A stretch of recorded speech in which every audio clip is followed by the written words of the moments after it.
Chapter 27. We ran. Exhausted and burned and terrified, we ran.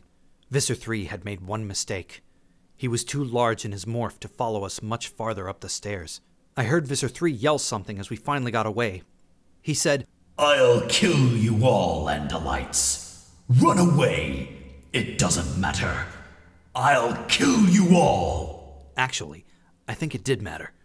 We hadn't exactly destroyed Visser 3, but we had come out of it alive. We Animorphs.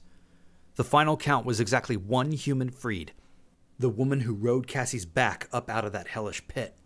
And Cassie had gotten away clean.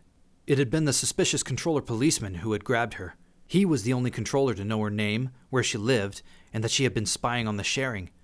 Cassie said we didn't have to worry about him anymore. She didn't want to talk about what had happened to him. As for Tom, my brother, Tom was not freed. I was lying in my own bed, shaking and shivering and crying from the after effects of terror, when I heard him come home later that night. He never knew that I was the tiger. He never knew how close I had come to freeing him. He was a controller again. The yerk was in his head once more.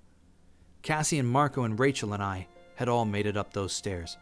We had emerged into the hallway of a school that would never seem the same to us again. And Tobias? He survived too.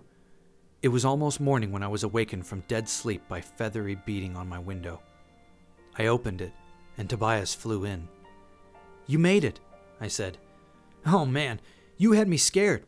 I figured you were still trapped down there.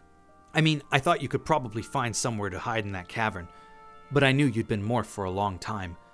I was worried you wouldn't be able to morph back without getting caught. It's good to see you." "Good to see you too, Jake," he said. "How are the others?" "Alive," I said. "Alive. I guess that's all that counts." "Yes, that is all that matters." "Come on, Tobias," I said. "Morph back. You can stay here. I'll even let you have the bed. I could sleep on nails, I'm so tired." He didn't say anything. And I guess in my heart, I'd known it all along.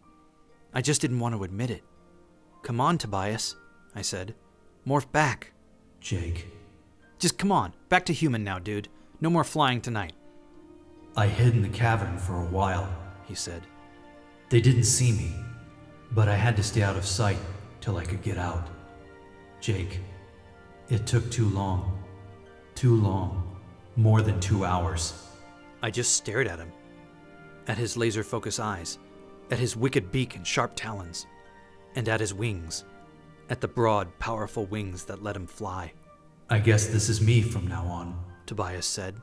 I knew there were tears falling down my cheeks, but I didn't care anymore. "It's okay, Jake. Like you said, we're alive." I went to the window and looked up at the stars. Somewhere up there, around one of those cold, twinkling stars, was the Andalite homeworld. Somewhere up there was hope. "They'll come," Tobias said. "The Andalites will come. And until then..." I nodded and wiped away my tears. "Yeah," I said. "Until then, we fight." Thank you for listening to this R3 Shorts audiobook of Animorphs, Book 1, The Invasion, by K.A. Applegate. We hope you will click the like button and subscribe to our channel.